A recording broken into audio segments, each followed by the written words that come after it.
Right guys, this is going to be a different type of video as you see from the title. So this is 7 major points or steps that you can take away from this video to increase your solo skill. Steps that you can start to take. This video is aimed at new players that are coming into the game, and it's also aimed at intermediate players who have maybe played for a couple of months, maybe even more than a year, but still haven't stepped into the realm of solo play. Now the reason why I'm making this video is going to become more apparent as we go through it. There's a lot of different reasons. One of the reasons is that I believe solo play is going to become more prevalent for things like triumphs, rare emblems, things like that. Since they've already kind of ventured into this area, I'll get more into that near the end of the video. But this is going to be 7 major steps. I'm going to go from most important to least important. You could change things slightly with the ordering, but that's not the point. The point is to get the information out. So the first step that you want to take, especially as a new player, is you just want to start practicing solo play. But you want to be doing it in the right difficulty, in the right missions. You don't want to be going into a raid solo. You don't want to be going into Shattered Throne solo straight away. Not straight away. You want to start soloing easier missions, right? So I'm not going to get into soloing the campaign or something like that. This is once you've beat the campaign, once you've done all that stuff, what sort of challenges can you do? Now an easy-ish challenge for somebody who has never soloed anything would be the Bad Juju mission. Now the reason why I suggest this is because there's a triumph attached to it and people love the triumphs, right? So this would be sort of like your first sort of thing that you've done to get a flawless solo on the Bad Juju mission, right? Now there's other quest missions that are harder than this. For example, the Savathun Song mission, or the Last Word mission, even going into the Whisper of the Worm mission, or any of those 0 hour. But I'm not saying to solo those straight away, just the easier sort of type of missions like these. Right, that could be your third step. Next would be Nightfalls. Now the Nightfall system is going to change in Shadowkeep. So I'll tell you how it would work right now in the existing system, and how it's going to be similar anyways in Shadowkeep. So right now we're on a base Nightfall. That's something that you would start off with. So we have the easiest modifiers on there. This is something where we're not speedrunning it so much, we're just going for a completion. Don't think about speedruns, because people see a lot of speedruns on stuff on YouTube and whatnot, and they want to do that. That's for down the road. That isn't something you want to be doing right now. You're looking to do completions and be consistent in your play, right? That's the most important thing. So just start off with base Nightfalls. Run your milestone per week. Once you've done that, you want to start building up to score runs. So this is where you start doing 100k Nightfalls, 200k Nightfalls, or maybe higher than that, right? The reason why scored activities are really good in this game is because you're timed. Whenever there's a time element to an activity, it adds difficulty to it. People might not agree with that, but it does, because you have to be efficient in what you're killing, how quick you're killing. Are you conserving your ammo at the right time? Are you using your supers at the right time? All that stuff, right? I could talk about that for hours, but I don't want the video to be too long about that. Now in Shadowkeep, these systems are going to change. There's going to be different difficulties. It's going to start with Adept and work its way down to Master. Same principles are going to apply. You're going to want to solo the easiest one with the easiest modifiers, which will be Adept. Once you've done that, go to the next one, go to the next one, and then when you get to a difficulty where you're stuck on it, practice that difficulty and don't give up until you do it. Once you do that, you can then move to the next difficulty. Now we don't know how difficult Master's going to be for solo play. I don't know. I can't comment. I haven't played it yet since this video is launching before Shadowkeep, right? So just bear that in mind. Another difficulty that we can do right now is Max Handicap Nightfalls. Now for those players that are new to it, enemies, if they have a sword icon, you are usually 10 levels below them, right? When they start to have a skull icon, it's 20 levels or more.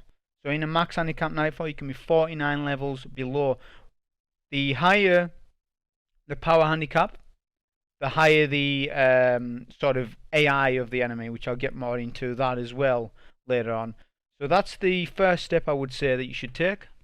The next important step I would say is mastering a subclass. Now this is going to be different depending on whether you're an intermediate player or a brand new player. If you're a brand new player, just pick one class and master that class. And when I say master it, I mean the solar, the void, the arc of that particular class. So if it's the hunter that you're into, master Tether, master Arc Strider, master Golden Gun / Soul Knight Arc, master Blade Barrage, master them all and know the perks inside out.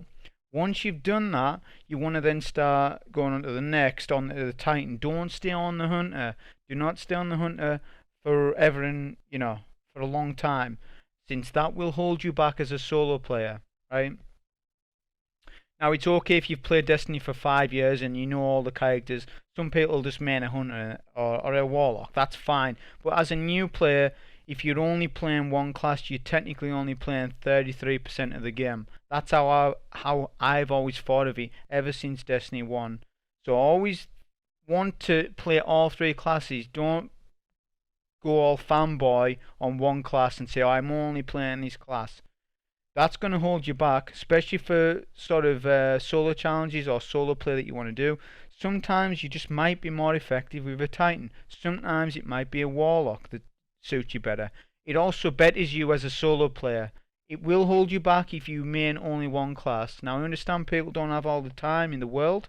That's fine. Just optimize your time as best as you can while you're on here and try to master all three classes and as much as you can in that. Right, so the next point will be Armor 2.0. So with Armor 2.0, this is going to be a system that will release when Shadowkeep launches. During this video, it hasn't launched, so I don't know everything about it. There's information out there about it, but no one's played with Armor 2.0 fully to know exactly what's going to be the best builds. So, as a solo player, you need to know what the best builds are for the certain subclass that you are using. There might not be the go-to build. It might be that you can run multiple and multiple builds are effective. I'm guessing that's what it's going to be like. But just know what the best build is for you. I'm not going to, like I say, go right into the information on this, but just find out all you can.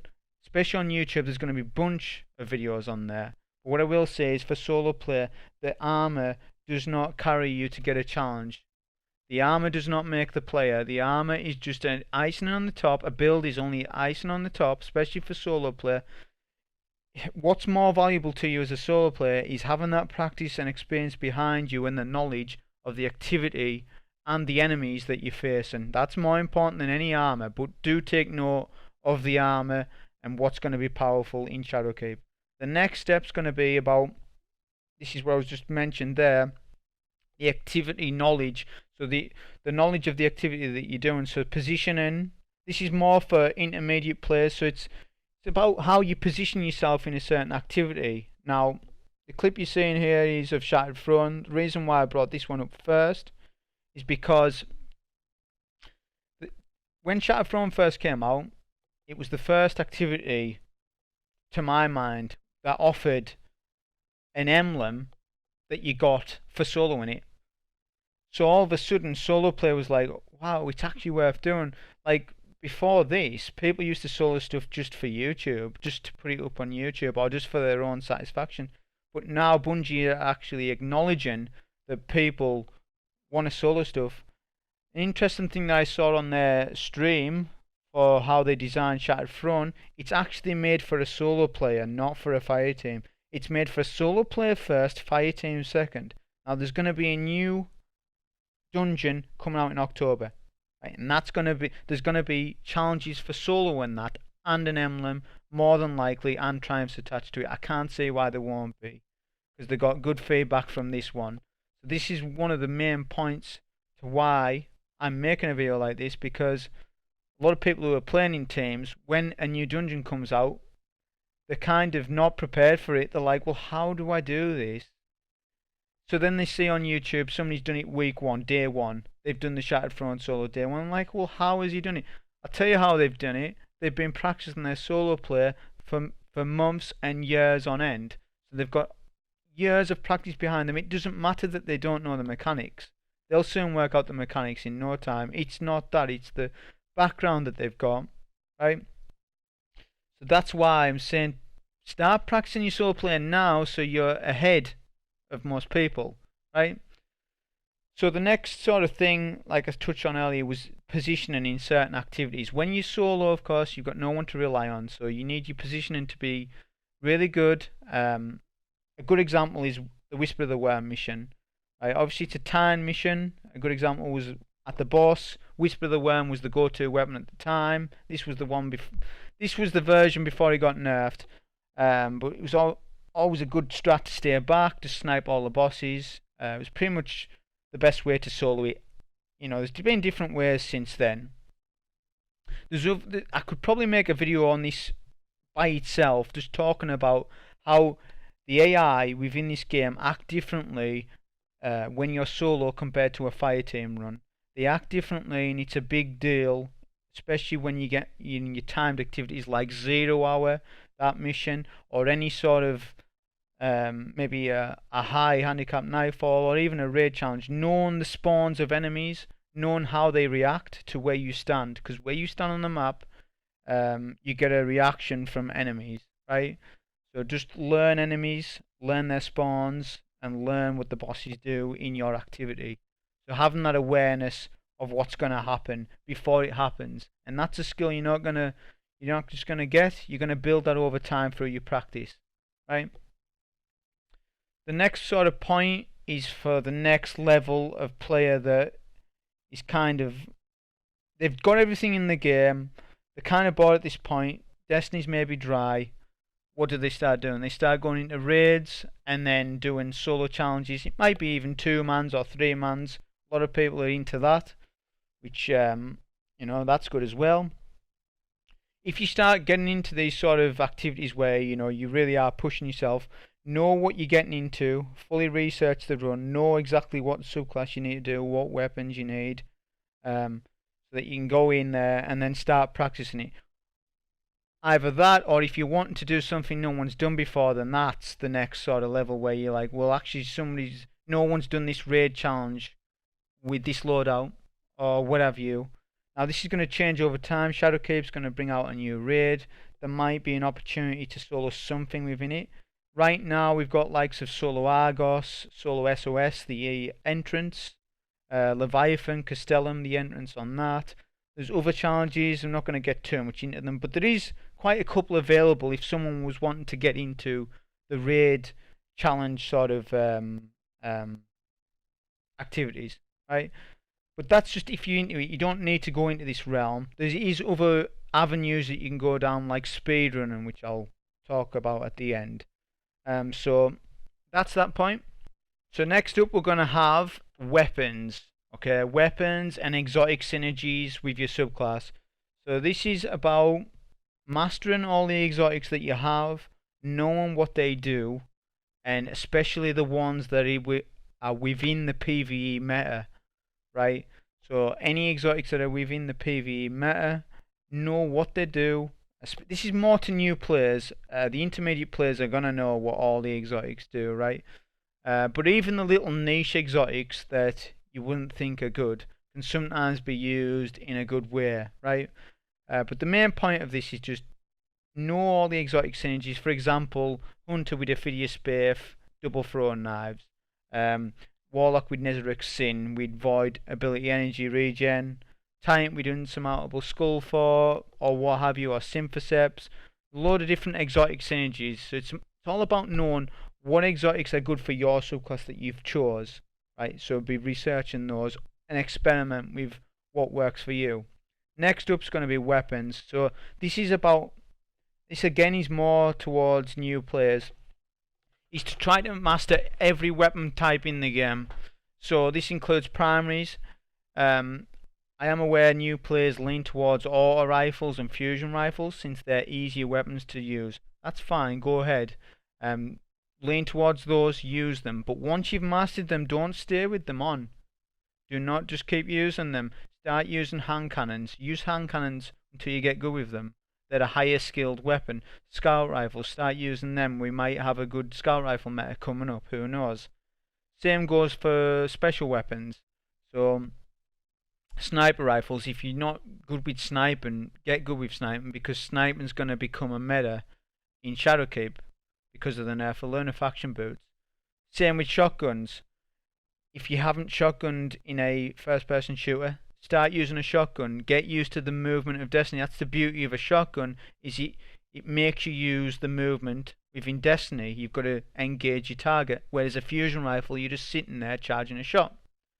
I'm not talking bad about fusions, I'm just saying to master each weapon type. Same goes for heavies, rocket launchers, machine guns, linear fusion rifles, you name it, everything, bows. Master all weapon types. This will enhance your overall solo skill, because you might need a different loadout for whatever activity that you're doing. So that's the point on that. So next up will be the PVE meta. So this will be common sense to most, but especially when you're doing your solo challenges or whatever you're trying to solo, if you're not used to the soloing, just play the PVE meta. Now the PVE meta is going to change for Shadowkeep drastically, but past Shadowkeep it will change again. Luke Smith, the guy involved with Bungie, he always said in Destiny 1, weapons, everything has their season. This was before seasons came out. Seasons weren't in Destiny 1. But he said everything has their shining light. Can't remember his exact quote. But he basically said that everything's going to get, a go. Sorry, in the meta. He didn't say them words, but that's what I knew what he meant. So this is where the meta is going to change over time. Just follow it. Be aware of it. Be aware of what's going to happen. The clips that you're seeing, just metas that's gone by. For example, Liar's Handshake was one where out of nowhere it just ended up, people just was like, oh, a pair tractor cannon with it, I can one phase Riven, right? So just come out from nowhere. So just always play metas and just be aware of what could be a meta, just so that you're ahead of the game that way. Because obviously the community has to find out the meta. Swarm of the Raven was one. Everyone thought Wendigo was going to be the weapon, and then all of a sudden someone looked into it. Oh, spike grenades, aggressive frame, grenade launchers are better because of the faster firing rate and whatnot, and because it's void. Then all of a sudden everyone's clamoring to play Iron Banner. So things can happen. So you just got to be aware of it, aware of things. If you don't spot them, then obviously listen to the community, listen to what's saying on Reddit and stuff, so that you are aware of what the metas are. If you're a really accomplished player and you're bored of the meta and you're still doing solo challenges, don't use the meta. Go off the wall, use different things, use white armor, use weapons that aren't in the meta. That'll actually better you as a player as well, because then you're relying on your own skill and not the power of the meta that might be for that particular season or length of time. That's the point on that. Okay, so lastly is going to be basically just research. Now this might sound again common sense, but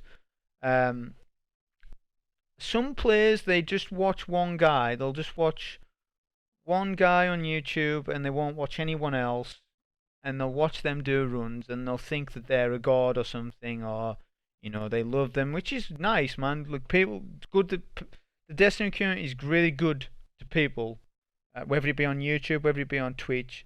They're good at supporting people, but don't just watch one player.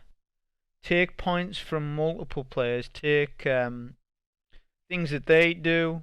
So you might notice one player's might be one activity that you're looking up to try to solo. It might be a particular Nightfall, and you're trying to get a 200k Nightfall solo on it, or a 100k, and you want to do it on a certain class, and there's one guy doing it one way, and there's another guy played it completely different but got the same outcome. Look at both runs, try and emulate one guy's run. If it's not working for you, try and emulate another guy's run, right? So watch multiple people and take tips from each one, and then you start building your own unique solo playstyle then. And also watch players that are better than yourself.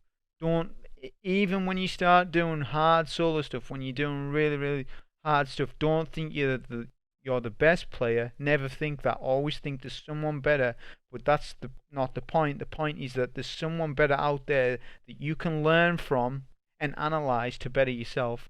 Think of it like that, rather than thinking that there's someone better than you. Um, that's how I would put it. Always analyze other players, see what they're doing. You might even get an idea from a run, just watching their run and thinking, actually, he didn't do such and such. For this speed run, he didn't do such and such. Oh, if I use this loadout, I can beat that guy's time, and I could well record this particular activity or this particular run, whatever it is. That's what all the top players do. They watch each other to gain the points and gain the advantage for themselves. So that's for anyone just watching YouTube. That's the best thing you can do. Watch as many players as you can. It's kind of bad right now. There's not a lot of players that you can watch, especially for solo. But in Shadowkeep, that's going to change. There's going to be a lot more players. Another thing that you can do is watch streamers on Twitch and research on Reddit any sort of stats or things that you need to know about a particular build or cooldown, whatever it might be. But that's overall my 7 points. I could have made this way longer, but I don't want to have it too long. But overall, that was as condensed as I could get it. Hope you enjoy it. Thank you.